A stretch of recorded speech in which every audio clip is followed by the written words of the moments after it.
A conseqüència d'això jo vaig dir, bé, aquesta és la situació, un 30% de sobirania alimentària, però amb les 840.000 hectàrees que tenim és possible produir el que hauria de menjar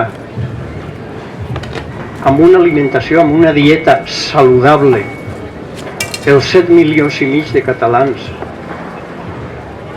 És possible? Seria possible?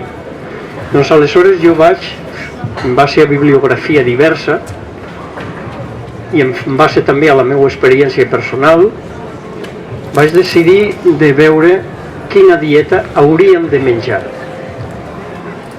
i després veure si aquesta dieta es pot produir, tots els aliments es poden produir al sector agrari. La dieta que jo vaig proposar és una dieta molt diferent, evident, de la que us he dit abans. És una dieta on hi ha 3 grups d'aliments fonamentals. Els cereals, però sobretot en forma de cereals integrals, les lleguminoses de gra, llenties, cigrons, fesols, pèsols, etc., i les hortalisses fresques. Aquests són els 3 grups fonamentals en els quals jo vaig voler basar la dieta. Fruites, 100 grams, en comptes dels 200 o més que es mengen ara, perquè menjant suficients hortalisses, les fruites no aporten res que les hortalisses no puguin aportar, i en canvi aporten les fruites molt sucre, que tampoc és massa convenient, i llavors seques, ametlles, avellanes, etc., uns 25 grams diaris, que és un grapadet diari. Aquesta dieta comporta uns 700 grams diaris, en comptes dels 1.200 que es menja ara.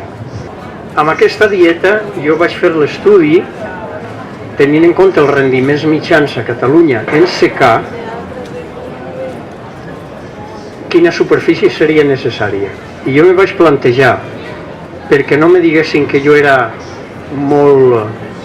plantejava una agricultura i una alimentació molt especial, molt difícil, i que considerava que l'agricultura produïa més del que en realitat pot produir. Jo vaig plantejar que l'agricultura que havia de produir aquests aliments havia de ser una agricultura ecològica, per tant, no me poden dir que jo he basat en una agricultura amb fortes dosis d'adobs, insecticides, que produeix més, diuen, no estic del tot convençut, però diuen, o sigui, una agricultura ecològica i una agricultura únicament en secà, perquè no diguin que el que jo proposo només és possible amb unes superfícies regades que també produeixen més, però que són provoquen un consum d'aigua excessiu. O sigui, una agricultura com si les 840.000 hectàrees fossin cultivades totes en secà. Aleshores vaig fer una sèrie de càlculs tenint en compte rendiments també més aviat baixos, per exemple 3.000 quilos per hectàrea de cereals en secà. A mitjana Catalunya jo penso que és una mica superior, és d'entre 3.500 i 4.000. Però en fi, vaig agafar 3.000. Lleguminoses de gra entre 800 i 1.000 quilos per hectàrea en secà. També la producció de carn i ous per la dieta aquesta, doncs també la vaig considerar en funció dels aliments que cal per produir aquests aliments, ous i carn. El peix, evidentment, no el vaig tenir en compte perquè al secà no creixen els peixos. Els fruiters de fruita dolça en secà vaig veure que hi havia estadístiques de rendiments d'uns 8.000 quilos per hectàrea de fruita dolça.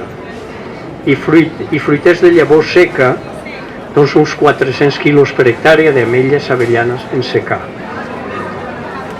Fent tots els càlculs, jo me vaig portar una sorpresa i vaig pensar, pensaran que he fet trampa, perquè és que me sortien 857.000 hectàrees. És a dir, amb les 840.000 hectàrees podríem produir el 95% dels aliments d'aquesta dieta per 7 milions i mig de persones. Això vol dir que la sobirania alimentària amb una dieta saludable és possible. Evidentment, jo aquí no he tingut en compte els turistes, perquè els turistes, perdoneu-me si n'hi ha aquí algun turista, però és un negoci, i el negoci aquest se pot cobrir en importacions